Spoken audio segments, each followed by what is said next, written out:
My husband, David, and I were the couple everyone envied. We had been married for 5 years, lived in a beautiful suburban house in Austin, and both had successful careers. David was a senior software engineer, and I worked as a graphic designer. We rarely argued, we laughed constantly, and we still held hands when we went out. Or at least, that's what I thought.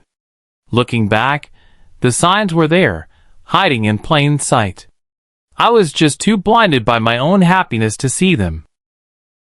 It all started on a mundane Tuesday evening.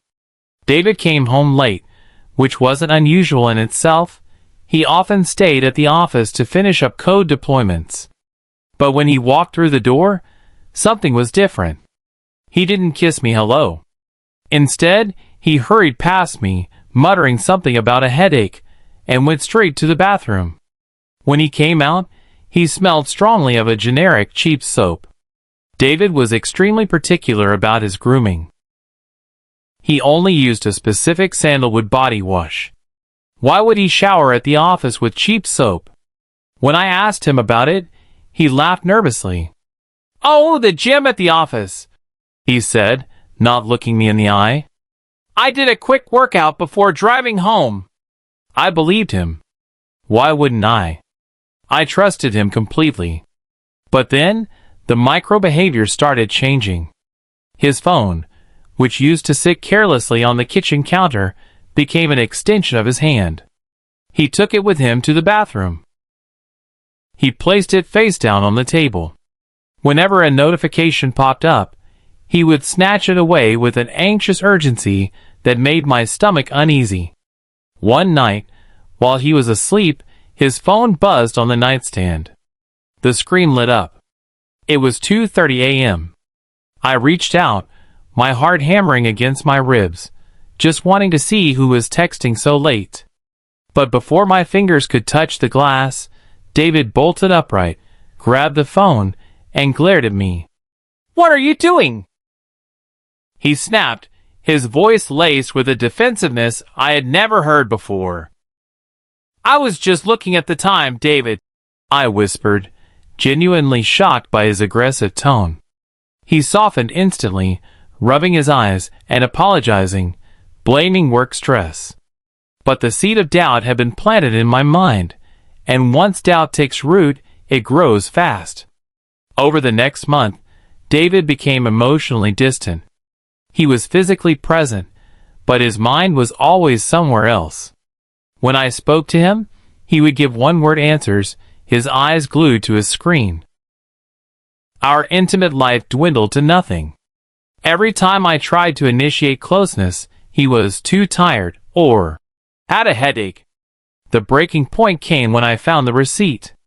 I was doing the laundry on a Saturday morning, emptying the pockets of his favorite jacket before throwing it into the washing machine. My fingers brushed against a crumpled piece of paper. It was a receipt from a high-end French boutique downtown, dated 3 days prior. The purchase? A luxury silk lingerie set, size small, costing $400. I stared at the paper, my breath catching in my throat. I am a size medium. I had never seen this lingerie. My hand shook as I walked into the living room where David was watching TV. I dropped the receipt onto his lap. "What is this?" I asked, trying to keep my voice steady, though my heart was breaking. David looked at the paper, and for a fraction of a second, absolute panic flashed across his face. Then, the mask went back on. He smiled, a bit too widely. "Oh, babe! You found it," he said, jumping up to hug me. "It's your anniversary gift. I bought it early. I knew you'd love it." I wanted so badly to believe him. I smiled back, forcing a nod. But our anniversary wasn't for another 3 months. And more importantly, David knew my size. We had been together for 7 years. He didn't make mistakes like that. I knew, with absolute certainty in that moment, that my husband was sleeping with another woman. I didn't confront him again. I knew that if I did without proof, He would just gaslight me and hide it better. I needed evidence. The next Monday, after David left for work, I began my investigation. I started with our shared iPad, which was linked to his Apple account. For months, he had kept his iMessages synced, but when I opened the app, I found he had turned off the syncing feature. He was covering his tracks. However, he forgot one crucial thing: his location sharing. I checked the Find My app. David's dot was currently at his office building. I decided to monitor it. For 3 days, nothing unusual happened. But on Thursday at 12:30 p.m., during his lunch break, his dot started moving. It didn't go to the usual deli down the street. It moved toward a residential area 20 minutes away from his office, and stopped at a luxury apartment complex. It stayed there for 2 hours. He didn't return to the office until 3 p.m. The next day, it happened again. Same apartment complex, same time. My chest felt so tight I could barely breathe. The pain was physical, like a heavy weight pressing down on my lungs. I needed a face, a name. I needed to see it with my own eyes. I called my best friend, Sarah. Sobbing, I told her everything. Sarah was furious. "We are going there on Monday," she said firmly. "I'll drive. We will catch him." That weekend was pure torture. I had to sit across from the man I loved, eat dinner with him, and pretend everything was fine, while knowing he was sharing his body with someone else. Every time he smiled at me, I felt a wave of nausea. On Sunday night, he took a phone call in the backyard, whispering into the receiver. I stood by the window, watching his silhouette in the dark, feeling the last pieces of my innocence shatter. The girl he was talking to wasn't just a mistake. This was a full-blown double life. Monday arrived. I told David I was spending the day at a museum with Sarah to get out of the house. In reality, we were parked outside the luxury apartment complex, waiting. At 12:45 p.m., David's black sedan pulled into the parking lot. My heart jumped into my throat. He got out of the car, carrying a bag of takeout food and a bouquet of fresh flowers. He looked happy. He had a balance in his step that I hadn't seen in months. I watched him walk up to the second-floor outdoor walkway. He stopped in front of apartment 204. He knocked. A few seconds later, the door opened. A young woman, probably in her mid-20s, with long blonde hair, stood there. She was wearing a silk robe, the exact one from the boutique. David smiled, threw his arms around her, and kissed her passionately right there in the doorway. I felt like the ground was swallowing me whole. Sarah grabbed my hand. "Do you want to leave?" she whispered, tears in her own eyes. "No," I said, a strange, cold calmness washing over me. The sadness vanished, replaced by a burning, white-hot rage. "Take out your phone. Record this." I opened the car door and walked toward the stairs. My heels clicked loudly against the concrete, but they didn't hear me. I walked straight up to apartment 204. The door was cracked open. I didn't knock. I pushed it open and walked right into the living room. They were on the couch, laughing, eating the takeout. When David looked up and saw me, his face drained of all color. He literally dropped his fork. "Emily?" he gasped, scrambling to his feet. The blonde girl looked confused, looking between the two of us. "David, who is this?" she asked.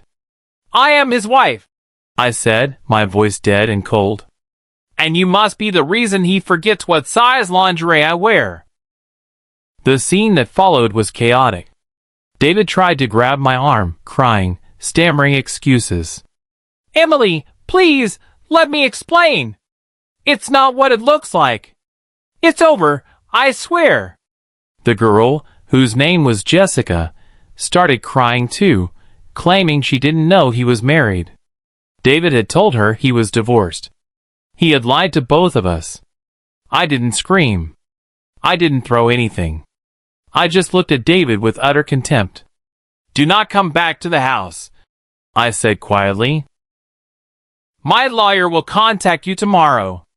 I turned around and walked out, leaving them both in the ruins of their secret world. The divorce was brutal, but I had all the leverage.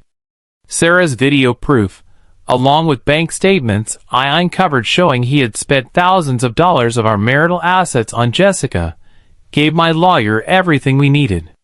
David begged for forgiveness for weeks, sending endless texts and flowers, but I blocked his number. I realized that the man I loved never truly existed. He was just a character David played until he got bored. It has been a year since the divorce was finalized.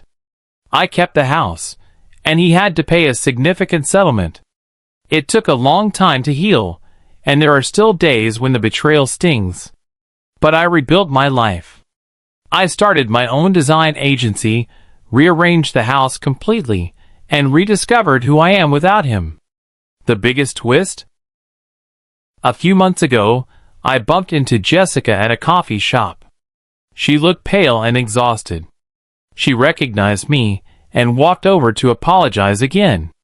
We ended up talking. Turns out, after I left, David moved in with her. And within 3 months, she caught him cheating on her with a new coworker. Karma works in mysterious ways. As I watched her walk away, I smiled, finally feeling completely free. He hadn't just broken my heart, he was just a broken person. And I was finally whole again. The walk back down the concrete stairs of that apartment complex felt like moving through deep water. Every step was heavy.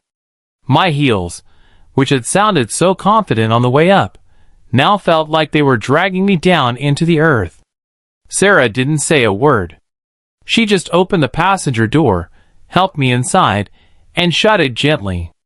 The moment the car door closed, sealing us away from the outside world, the mask I had held up so perfectly in front of David completely shattered. I didn't just cry. I sobbed from the absolute depths of my soul.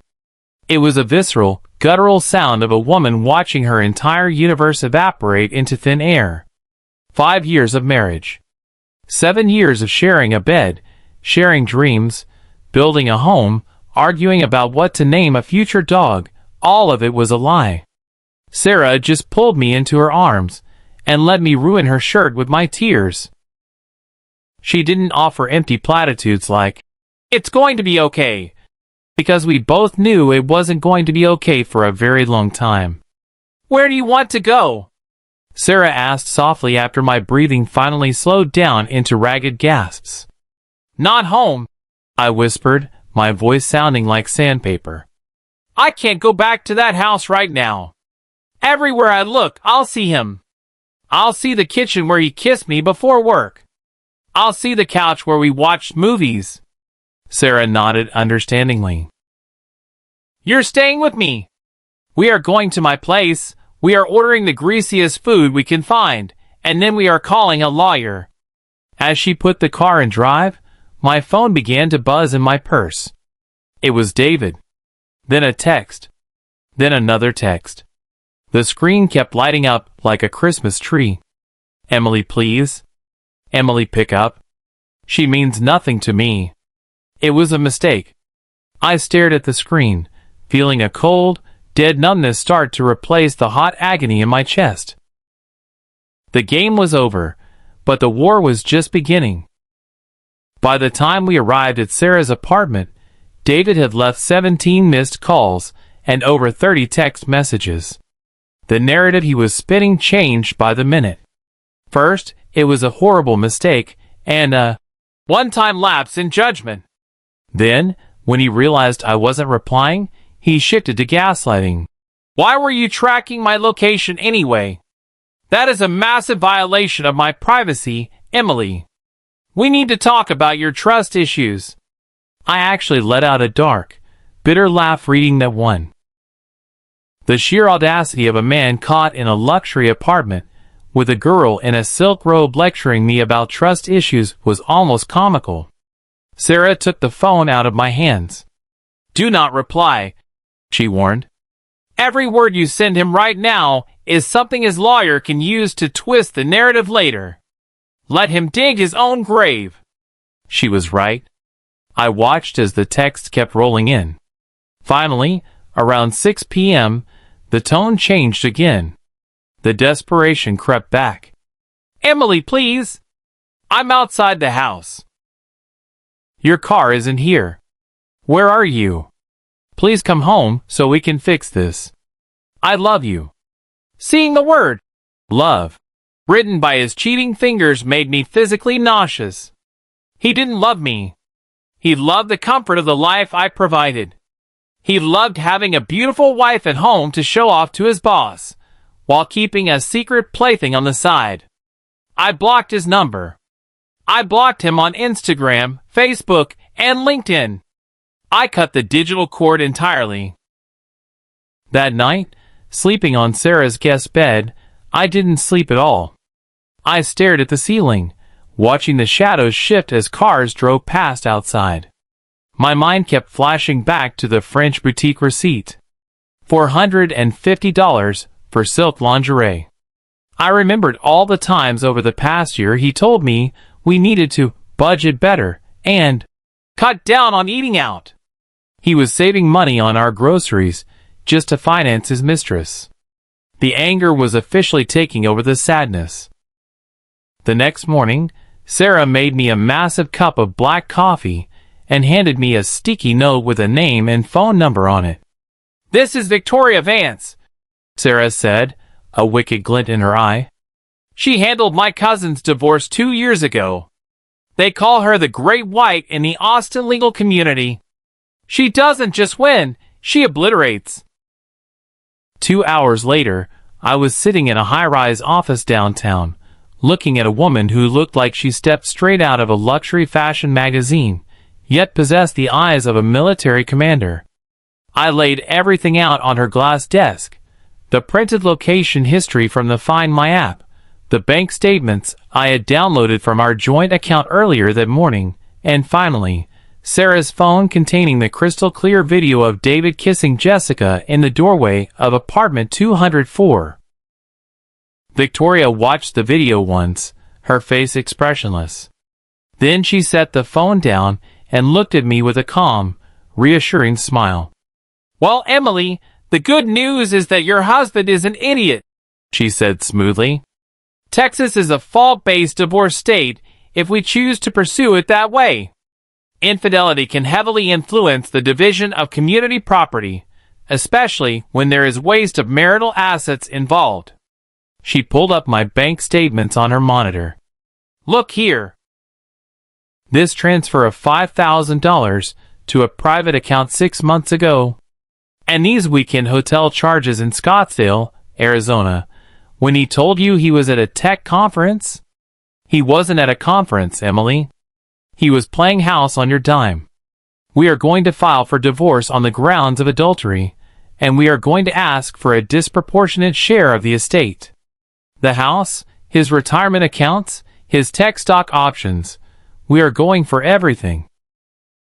For the first time in 48 hours, I felt a tiny spark of hope. I wasn't helpless. I had the law on my side. The day after Victoria served David with the divorce papers at his corporate office, I finally went back to our house to pack a proper suitcase of clothes.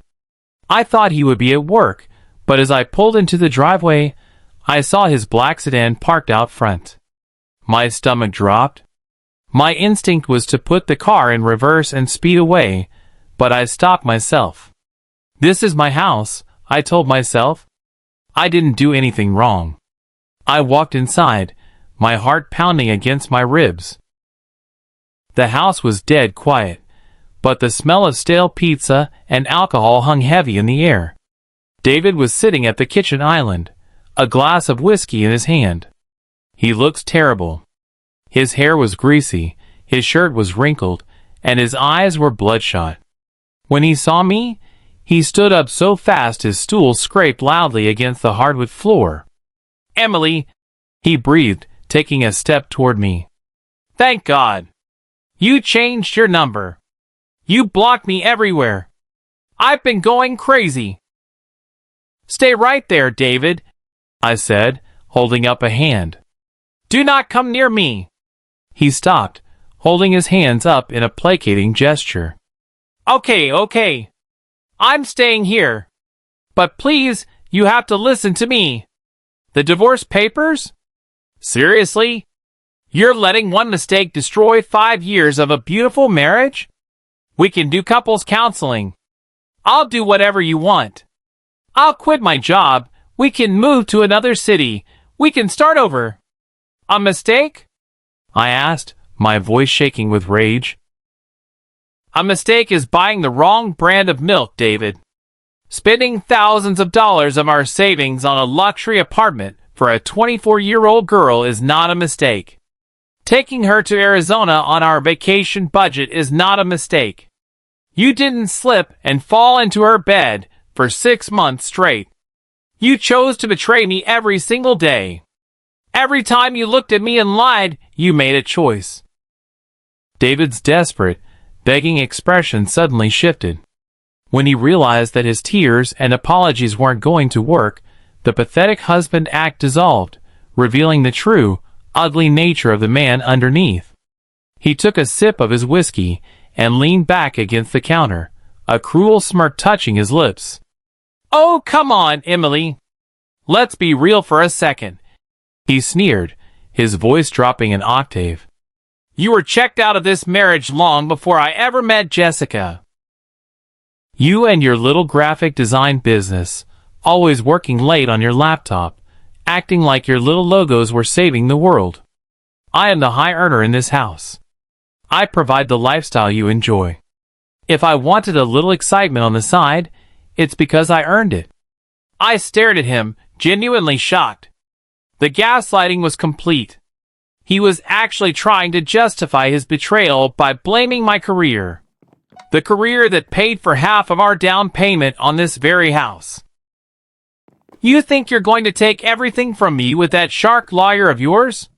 David continued, stepping closer, trying to use his height to intimidate me. Good luck. I built this life. My company's stock options belong to me. You aren't getting a single dime of my retirement. If you take this to court, I will drag your name through the mud. I'll tell everyone your trust issues drove me away. By the time I'm done, you'll be broke and ruined. I didn't flinch. A week ago, this anger would have terrified me. Now, it just solidified my resolve. I pulled out my phone and held it up. The screen showed that I was in a live phone call with Victoria Vance's office line. Say hello to my lawyer, David, I said calmly. She's been listening to this entire conversation. And since Texas is a one-party consent state for recording and monitoring, your little threat about hiding assets and ruining me is now officially part of our legal strategy. David's face went completely purple. He looked like he wanted to smash my phone, but he knew that if he touched me, he would be leaving the house in handcuffs. He grabbed his jacket, slammed his whiskey glass into the sink, shattering it into 100 pieces, and stormed out of the house, tires screeching as he tore down the street. That was the last time he ever spoke to me face to face. From that moment on, all communication went through our attorneys. 2 months later, we were in a sterile conference room for David's deposition. Victoria Vance was sitting next to me, looking like a queen preparing for battle. David sat across from us, flanked by his lawyer, a stressed-looking man who looked like he knew he was holding a losing hand. Victoria was magnificent. She didn't raise her voice once. She just calmly laid out piece after piece of paper. Financial statements showing David had opened a secret credit card to buy Jessica expensive jewelry. Subpoenaed Uber records showing he was ordering rides to her apartment during his late-night coding sessions. But the final blow came when Victoria brought up Jessica's own testimony. Mr. Miller, Victoria said, tapping her pen against the table, we have a signed affidavit from Miss Jessica Collins. She states, under penalty of perjury, that you informed her you were fully divorced, that the marital home belonged solely to your ex-wife, and that you used community funds to pay her monthly rent under the guise of an investment property. Do you deny this?" David looked at his lawyer, his eyes wide with panic. His lawyer just put his head in his hands and shook it slowly. Jessica had turned on him. The moment she realized David was a liar who had used her and ruined his own life, she cooperated with my legal team to protect herself from being dragged into a lawsuit for fraud. David was completely cornered. His wall of lies had collapsed, crushing him underneath. Seeing David look so utterly defeated in that deposition room was the closure I didn't know I needed. The arrogant tech genius, who thought he could outsmart everyone, was nothing more than a coward caught in his own web. 2 weeks after the deposition, his lawyer practically begged us for a settlement to avoid a public trial. I got the house. I got 55% of his liquid assets, a massive chunk of his retirement fund, and he had to pay every single dollar of my legal fees. When the judge finally signed the papers, officially ending the marriage, I didn't feel a rush of joy. I just felt a profound sense of relief. The heavy weight that had been sitting on my chest since that fateful Tuesday night finally lifted. I took the next few months to completely reinvent my environment. I hired painters to cover up every wall David had chosen. I threw out our old mattress, bought completely new furniture, and converted the spare bedroom into a beautiful, sunlit studio for my design agency. My business began to thrive. Without the emotional drain of a lying husband, my creativity exploded. I was landing bigger clients, making more money than I ever had before, and finally rediscovering the confident, independent woman I used to be before I let David dim my light. Which brings us back to that rainy Tuesday afternoon at the coffee shop downtown, exactly 1 year after the nightmare began. I was sitting by the window, sipping an iced latte, working on a major rebranding project for a new tech startup. The door chimed, and a woman walked in, shaking the rain off her umbrella. It was Jessica.